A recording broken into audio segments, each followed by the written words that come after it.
Higher? Yeah. Just like right on the collar here. You can just do on the side, it's fine. Right. Perfect, thank you. Perfect. I know you guys are ready. You ready? Ready to go live? You're on. We're good.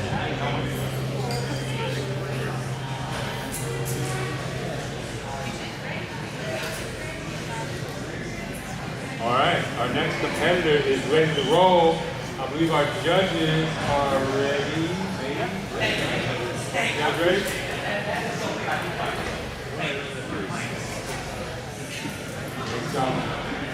All right, our judges are ready. Give it up. Morgan Eckroth from Onondaga. Out of Portland, Oregon. Yeah.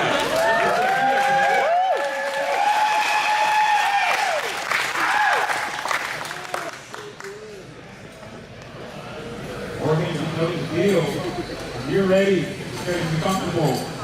Start your music, start your time. Good luck.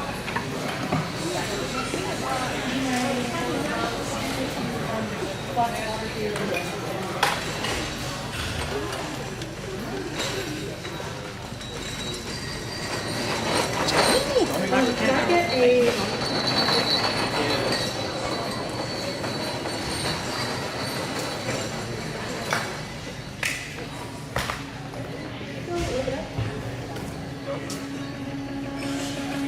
Cool, that sounds great. All right, and I will rotate it in the beginning. Bonker first, we out of here.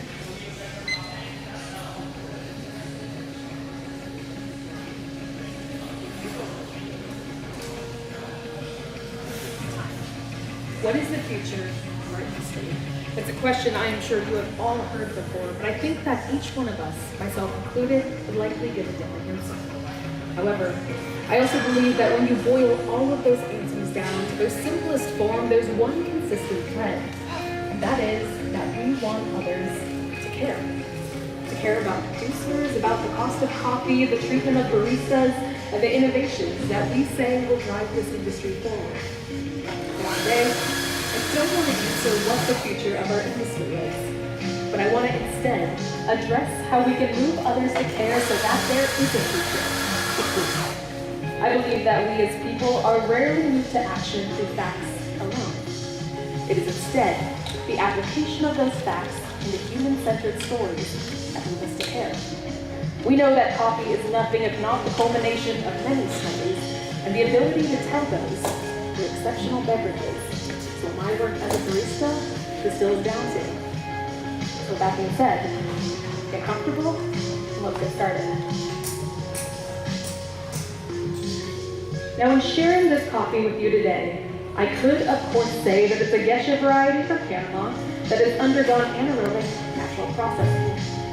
It would be accurate, yes, but it hardly tells you the full story, as this coffee began long before its seeds were planted. It began in 1926, when Carl Jansen fell in love with Panama, and later, it began the country's first automated dairy. However, it wasn't until the 1990s that his sons founded what is now Jansen Coffee, driven by their father's legacy for quality and love of the land.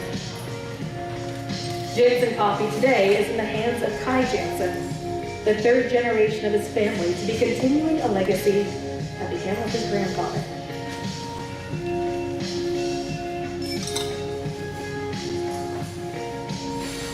Now, hidden away in the slopes of Volcan is Los Alpes, and on the Talamanca mountain range, this coffee was grown at over 1,800 meters above sea level in rich volcanic soil.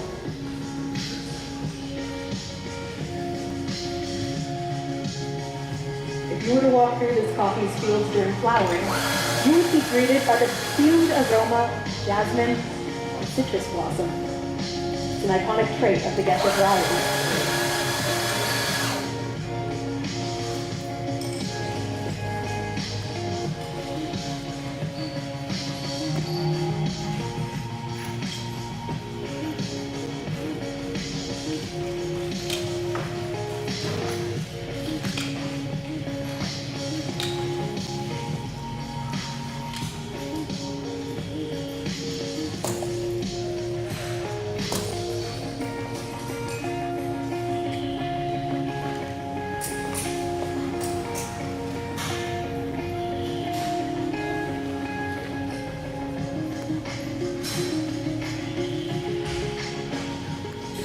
Now, after picking at peak maturation, this coffee underwent a 96-hour anaerobic fermentation before it began its complex, multi-stage drying process in the cherry. This drying process began in a dark room at 21 degrees Celsius, being rotated every 12 hours. It then moved on to a sun patio, a mechanical drum dryer, and finally, African raised beds.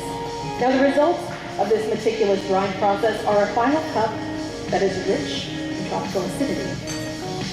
I ask that you wait to taste, but do perform that visual evaluation. When I indicate, you are welcome to perform your standard stirring procedure and enjoy. For now, let's talk about what you'll taste. In the cup, you will find strawberries and dark chocolate, a grapefruit that cools into lime, and a floral, botanical, and tropical orange blossom. The tactile is a medium weight. It is slick, juicy, and creamy, with a long coating and smooth finish, recalling the dark chocolate and lime. Please enjoy. Show some love. Morgan.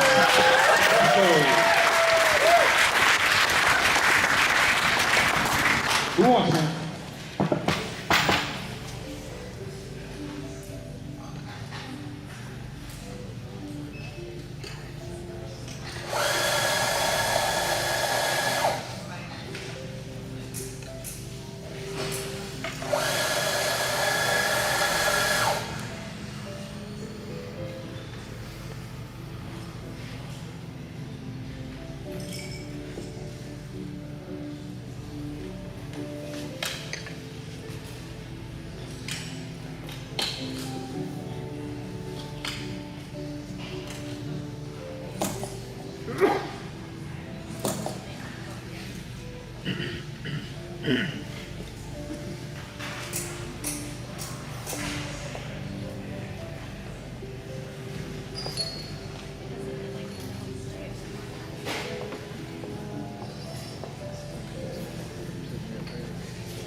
Now, if you're all ready, let's continue. Long before the Jansen family was producing coffee, Carl Jansen's work in Panama was in livestock and dairy production.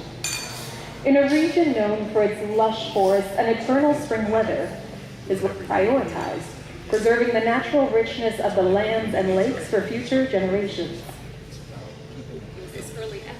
That yielded the coffee you're tasting today. With this principle of forethought in mind, we developed the roast profile.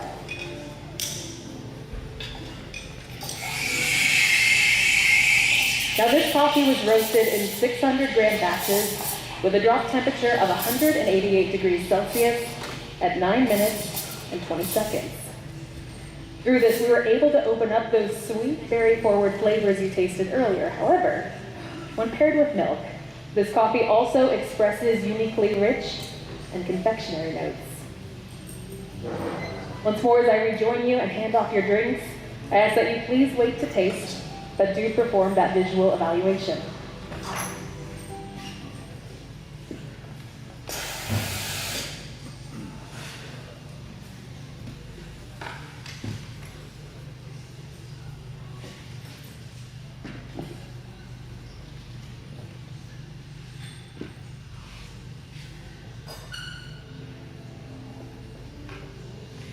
Now let's talk about milk. Today I have chosen to primarily use a whole milk that was in part produced by Brangus cattle, the same breed that Carl Jansen imported to Panama all those years ago. I freeze distilled it down to 40%, and then I added 25% coconut milk by weight. This helps to retain that delicate tropicality you tasted in the espresso.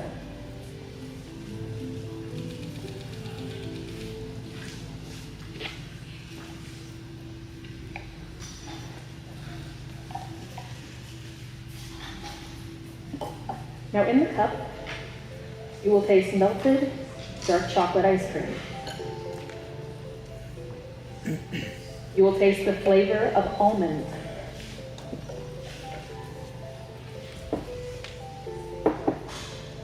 You will taste fresh whipped cream.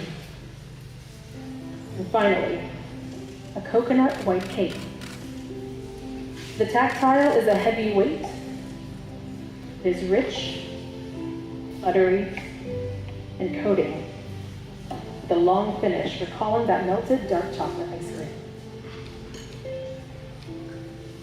Now for a moment, I ask that we step out of the past, we return to this moment now. It is a difficult thing to ask others to care about something in the same way that we do. However, as a barista, I don't do this with words alone. That ask comes in the quiet practice movements of latte art, through coffee that is served with care and with respect to each layer of work that has gone into the supply chain. It is through this that ask transforms into an invitation, not to take on the burden of caring about coffee, but instead, the joy of it. So with that said, and as I hand off this last drink, I invite you to please enjoy your milk course.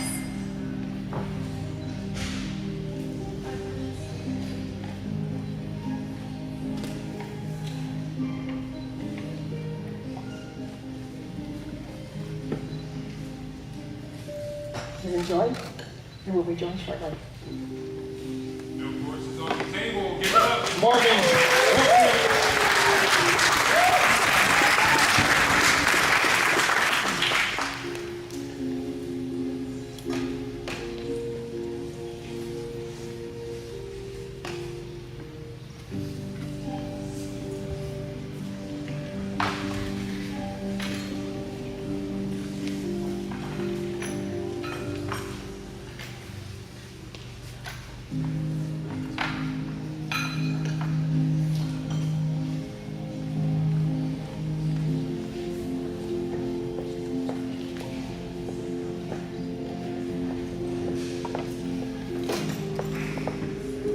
enough, you're ready. Let's continue. As we finally collect the threads of each story we've heard today. Now, for our last drink, we are starting with a foundation of 80 grams of chilled espresso. To this, I'm adding 1.5 grams of soy lecithin powder. This ingredient, when emulsified into the espresso, creates the flavor of cream soda and a uniquely buttery tactile that recalls the dairy origins of Jansen coffee. Then to represent the tropical climate that this coffee was grown in, I have a 50-50 blend of orange and mango juice totaling 30 grams. In combination with the espresso's note of strawberry, you'll find a new note of pink starburst candy. I then have 10 grams of lime juice, recalling that citric acidity created through this coffee's complex drying methods. In combination with the espresso's note of grapefruit, you'll find a new flavor of orange sherbet. Now, for all the talking that I have done today, I wanted this drink to highlight a more personal element of this coffee's history. And so, our last ingredient was created in direct collaboration with Kai Jansen. After roasting, I returned a portion of the coffee, and in his tasting of that final roast profile, he uniquely identified the flavors of peach, bergamot, and jasmine. I took 15 grams of each of those ingredients dried and slowly infused them into 500 grams of maple syrup on a low heat.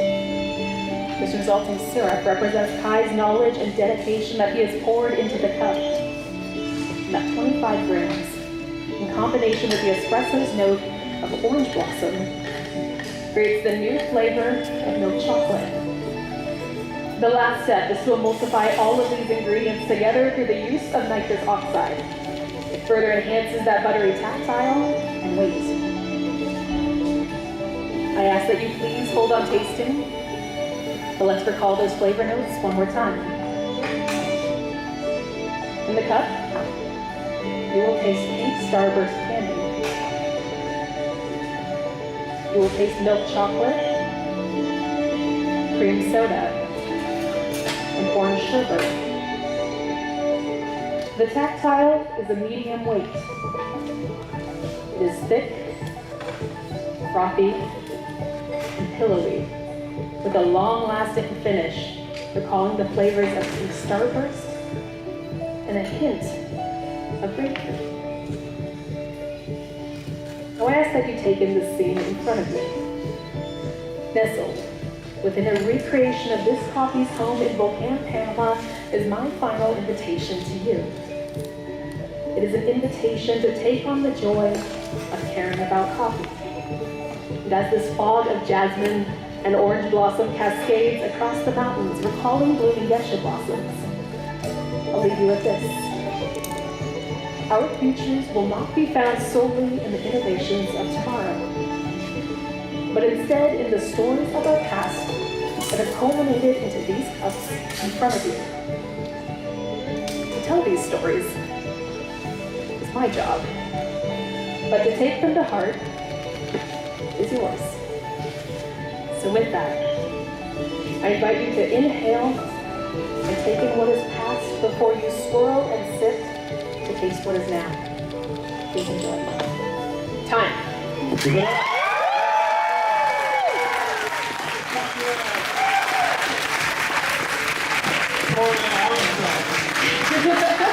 I like it. How you feel? Good. Yeah? That was fun. Yeah. As a national champion, what are some of the challenges of going back to the game and starting a new season?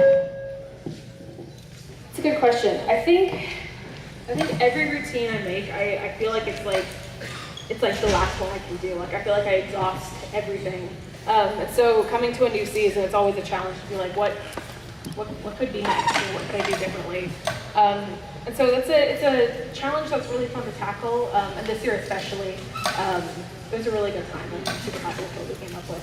Did you find a coffee to fit the presentation, or did you wrap the presentation around it? I have, not really intentionally, but I tended to fit my presentation to the coffee. This year, this coffee is one that's like really, really incredible. It's probably one of my favorites I've ever competed with. And throughout the process, I got to know Kai pretty well for the collaborative ingredient that we did together. And so it's a favorite of mine. I'm really happy with it. Do you have some inspirational words for folks who are getting into competition or thinking about getting into competition? Do it probably before you think you're ready, because you're probably never going to feel ready. Just give it a go, and you'll be surprised what you learn along the way. Awesome. You want to thank someone out there? I know you got a big team here. So many people. My family is here right now, Oh, really? which is super Where's your cool. family? Right there. Yeah. You know, they have to like put up with me while I do this every year, so a huge thanks to them. And of course, the Onyx team is here, and it's been a super fun weekend for everyone. And so, yeah, thanks to them, and thanks for everyone for being here. This is cool. Put your hands together. Morgan Eckroth.